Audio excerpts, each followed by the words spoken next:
बिस्मिल्लाहिर्रहमानिर्रहीम। फ़तह मक्का के रोज़ रसूल अकरम सल्लल्लाहु अलैहि वसल्लम ने बड़े मुजरिमों में से 9 आदमियों को सज़ाए मौत सुनाई और हुक्म दिया कि अगर वो काबे के पर्दे के पीछे भी पाए जाए तो उन्हें कत्ल कर दिया जाए। उनके नाम ये हैं: अब्दुल उज़्ज़ा बिन क़तल, अब्दुल्ला बिन अबी सराह, अकरमा बिन अबी जहल, हारिस बिन नुफ़ैल बिन वहाब, मुक़ैस बिन सबाबा, हब्बार बिन असवद। इब्न क़तल की 2 लौंडियाँ जो नबी करीम सल्लल्लाहु अलैहि वसल्लम की हिज़्ब गाया करती थीं, यानी उनकी शान में गुस्ताखी पर मबनी नग़मे या कलाम। इसके अलावा सारा जो औलाद अब्दुल मुत्तलिब में से किसी की लौंडी थी। इब्न अबी सरह का मामला ये हुआ कि उसे हज़रत उस्मान गनी रज़ी अल्लाह ताला अन्हु ने खिदमत नबी में ले जाकर उसकी जाँबख्शी की सिफारिश कर दी और आप सल्लल्लाहु अलैहि वसल्लम ने उसकी जाँबख्शी करते हुए उसका इस्लाम कबूल कर लिया। लेकिन उससे पहले आप कुछ देर तक इस उम्मीद पर खामोश रहे कि कोई सहाबी उठकर उसे कत्ल कर देंगे, क्योंकि ये शख्स इससे पहले भी एक बार इस्लाम कबूल कर चुका था और हिजरत करके मदीना आया था, लेकिन फिर मुर्तद होकर भाग गया था। ताहम उसके बाद का किरदार उसके हुस्न इस्लाम का आईनादार है। अकरमा बिन अबी जहल ने भागकर यमन की राह ली, लेकिन उसकी बीवी खिदमत नबी में हाजिर होकर उसके लिए अमान की तालीब हुई और आप सल्लल्लाहु अलैहि वसल्लम ने उसे अमान दे दी। इसके बाद वो अकरमा के पीछे पीछे गई और उसे साथ ले आई। उसने वापस आकर इस्लाम कबूल कर लिया और उसके इस्लाम की कैफियत भी बहुत अच्छी रही। इब्न क़तल खाने काबा का पर्दा पकड़कर लटका हुआ था।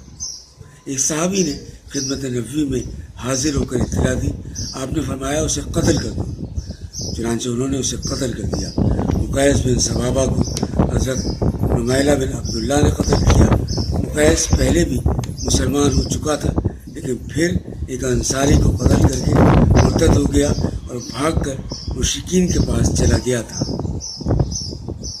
हारिस मक्का में रसूलुल्लाह सल्लल्लाहु अलैहि वसल्लम को सख्त अजियत पहुँचाया करता था। उसे हज़रत अली रज़ी अल्लाह ताला अन्हु ने कत्ल किया। हब्बार बिन असवद वही शख्स है जिसने रसूलुल्लाह सल्लल्लाहु अलैहि वसल्लम की साहबजादी हज़रत ज़ैनब रज़ी अल्लाह ताला अन्हा को उनकी हिजरत के मौके पर ऐसा कचौका मारा था कि वो हौदस से एक चट्टान पर जा गिरी थी और इसकी वजह से उनका हमल साक़ित हो गया था। ये शख्स फ़तह मक्का के रोज़ निकल भागा, फिर मुसलमान हो गया और उसके इस्लाम की कैफियत भी अच्छी रही। इब्न क़तल की 2 लौंडियों में से एक कत्ल की गई, दूसरी के लिए अमान तलब की गई और उसने इस्लाम कबूल कर लिया।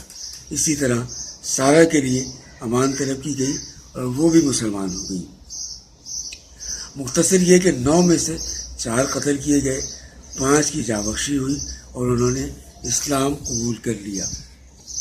हाफिज़ इब्न हजर लिखते हैं कि जिन लोगों का खून जायज़ करार दिया गया था, उनके ज़िम्न में अबू मोशर ने हारिस बिन तलाल ख़ज़ाई का भी जिक्र किया है। उसे हज़रत अली रज़ी अल्लाह ताला अन्हु ने कत्ल किया। इमाम हाकिम ने इसी फहरिस्त में काब बिन ज़ुहैर का जिक्र किया है। काब का वाक़या मशहूर है। उसने बाद में आकर इस्लाम कबूल किया और नबी करीम सल्लल्लाहु अलैहि वसल्लम की शान में मदह सराई की।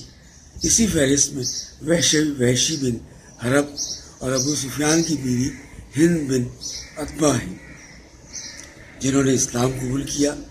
और इब्न क़तल की लौंडी अरनब है जो कत्ल की गई, और उम्मे साद है, ये भी कत्ल की गई। जैसा कि इब्न इसाक़ ने लिखा है, इस तरह मर्दों की तादाद 8 और औरतों की 6 हो जाती है। अगरचा सफ़वान बिन उमैया के कत्ल का हुक्म नहीं दिया गया था, लेकिन कुरैश का एक बड़ा लीडर होने की हैसियत से उसे अपनी जान का ख़तरा था, इसलिए वो भी भाग गया।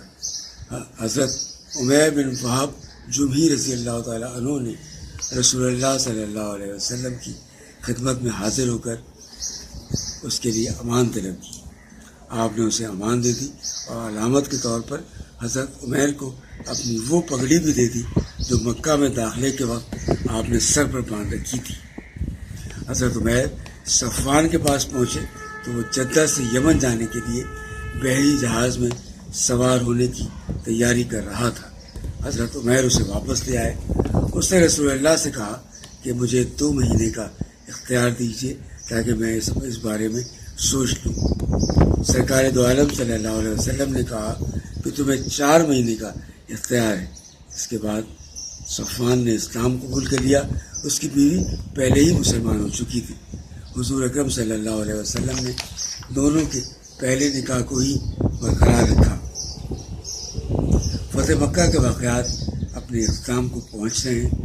یہاں پر میں یہ بات واضح کرتا چلوں کہ نبی کریم صلی اللہ علیہ وسلم کی حیات طیبہ کا ہر گوشہ روشن اور منور اور نوری ہے۔ آپ اس کے جس حصے کا مطالعہ کریں یا میرے مجھ ناچیز کے جس بیان کا بھی مطالعہ کریں، یہ قصتیں ایک دوسرے سے جڑی ہوئی نہیں ہیں، اس طرح کے جیسے قصے کہانیوں کی قصتیں ایک دوسرے سے جڑی ہوئی ہوتی ہیں۔ یہ زنجیر کی مانند ایک دوسرے سے پیوست بھی ہیں اور الگ الگ بھی ہیں۔ آپ اس کے جس قسط کو بھی دیکھیں گے وہ اپنی جگہ پہ مکمل ہے، کیونکہ جیسا کہ میں نے پہلے عرض کیا، حیات طیبہ کا ہر گوشہ اپنی جگہ پہ ہدایت دینے والا ہے، اور ہدایت پانے والے رسول اللہ صلی اللہ علیہ وسلم کی حیات طیبہ کے ہر گوشے سے ہدایت حاصل کر سکتے ہیں۔ شرط صرف اتنی ہے کہ دل کے دروازے کھلے ہوئے ہوں اور نظریں محبت اور عقیدت میں جھکی ہوئی۔ سبحان اللہ، سبحان اللہ، کیا کہنا سرکار دو عالم صلی اللہ علیہ وآلہ وسلم کا۔ وما علینا الا البلاغ۔